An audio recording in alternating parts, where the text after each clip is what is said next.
Ya, dialog kita lanjutkan kembali Pak Mubarok. Ini kalau ini memang agak serba salah kalau kita bicara soal Pak SBY dalam hal ini ya. Dia ketua umum sebuah partai politik tapi juga dia seorang kepala negara dan kepala pemerintahan. Kalau kita bicara soal kepala negara dan kepala pemerintahan, maka sebetulnya harusnya sejalan dengan apa yang dilaksanakan disampaikan oleh Mendagri ke DPR bahwa pemilihan itu harus dilakukan secara langsung. Nah, tapi oleh usulan Mendagri? Ya, dari Kemendagri kan sebetulnya pilkada langsung. Nah, ini kok Pak SBY dalam posisi sebagai ketua umum yang mestinya juga ini mandatnya itu juga menjadi harus disetujui oleh partai, kok belum keluar nih, gimana? Selama ini Pak SBY itu lebih menempatkan diri sebagai presiden.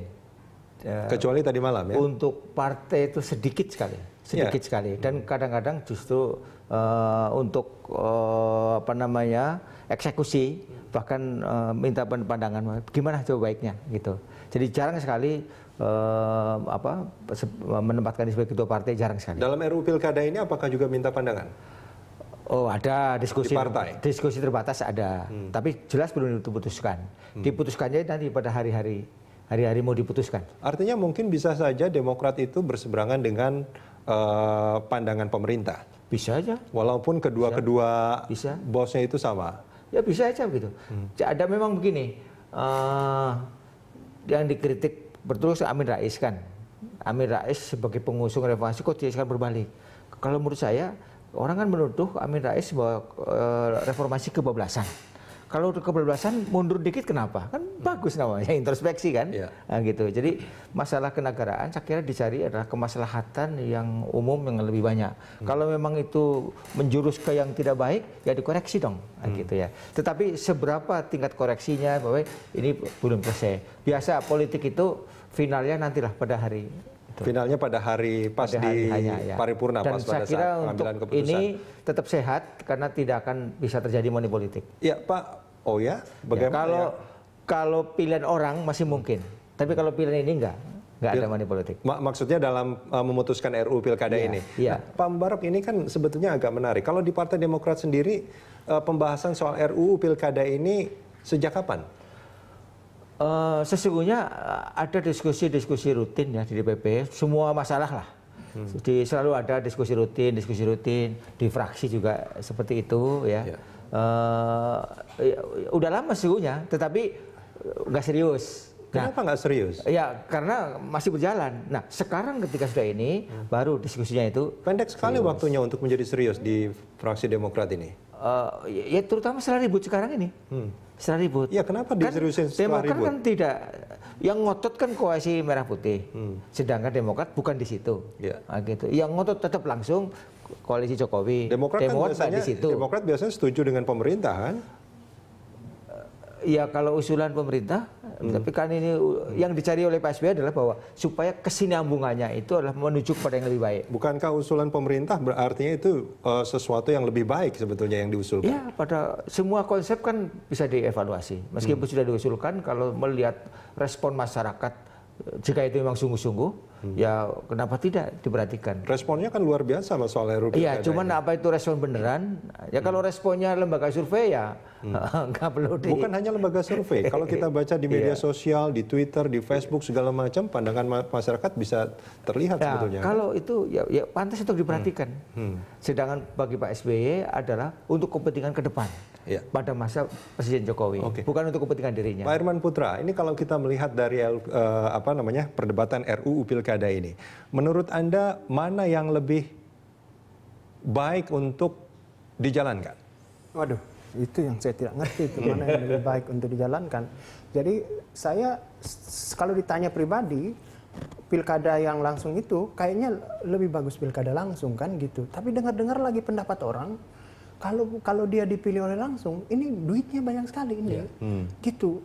Duitnya banyak sekali dan itu melibatkan secara masif itu pemilih di situ, orang bagi-bagi duit ke pemilih.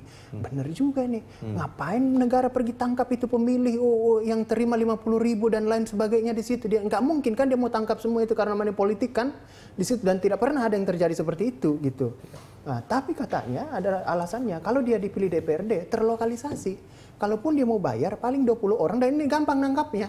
Gitu kata Kiai. kata Kiai yang saya lihat di salah satu televisi, kalau dia dipilih DPRD, dakwah kami lebih mudah di sini ke 23 orang ini. Benar juga dia di situ. Artinya bahwa ini adalah pilihan yang bisa dicoba, gitu ya, bisa dicoba. Jangan khawatir kalau saya kasih tahu Jokowi, Presiden, jangan terlalu khawatir bahwa ini dipilih oleh DPRD, semua orangnya koalisi merah putih yang terpilih. Meski dia dipilih orangnya koalisi merah putih secara politik, tapi dia orangmu secara struktural di situ. Nggak perlu terlalu khawatir. Daripada dia dipilih langsung oleh rakyat, kemudian ini jangan salah, koalisi merah putih ini 62 juta pemilihnya, dan ini masih nampaknya belum pecah-pecah juga ini seperti itu. Jangan sampai dia menang juga pilkada sama, dan ini legitimasinya kuat di situ. Ini asumsi-asumsi yang bisa benar, bisa tidak seperti itu. Artinya bahwa pilihan apakah dipilih oleh DPRD atau dipilih secara langsung, biarkanlah Presiden dan DPR secara konstitusional merumuskannya. Sekarang semua orang kan sudah memberikan ini kelebihan, ini kekurangannya, ini kelebihan, ini kekurangannya. Kan seolah-olah muncul perdebatan, kalau sudah dipilih DPRD, hancurlah kita Republik ini. Gimana caranya berpikir? Padahal adalah pilihan ini saja. sebagian orang berpikir RUU Pilkada ini sama persis dengan waktu pas Pilpres mungkin ya. Iya, seolah-olah seperti itu. Hancurlah ini Republik ini, bakal bubarlah ini. Tidak bisa makan kita 24 jam nanti 5 tahun ke depan lah. Gimana caranya berpikir seperti itu? Padahal ini biarkanlah ada kelebihan dan kekurangannya masing-masing. Biarkan dulu Presiden dan DPR mengambil putusan. Saya pun berharap Presiden jangan juga maju mundur seperti itu. Kan ini kan sudah sejak 2012. Dia tentunya punya amunisi macam-macam logika untuk mengusulkan RUU ini. Walaupun tidak mungkin kita mengambil putusan memuaskan semua orang, gitu. Tapi kita punya tanggung jawab terhadap masa depan bangsa ini, bahwa kita sedang mendesain bangunan demokrasi dan bernegara kita yang lebih baik. Niatannya baik di situ. Iya, tapi di satu sisi, Pak Irman Putra, taruhlah ini memang tidak melanggar konstitusi ya, karena itu memperbolehkan. Nah, sebagai warga negara, sebagai rakyat, sebagai orang yang tinggal di sebuah daerah, Anda sebetulnya kan selama ini punya hak untuk memilih siapa yang akan menjadi kepala daerah di wilayah Anda. Ketika itu hak Anda dicabut, apakah Anda setuju? Begini, bernegara itu,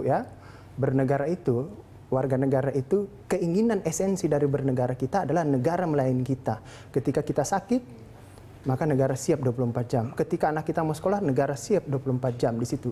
Terkadang warga negara tidak perlu tahu siapa nama pilotnya itu pesawat di situ. Gitu. Tidak perlu saya mengetahui, saya vote siapa dulu pilotnya ini, Mas Rudi atau siapa.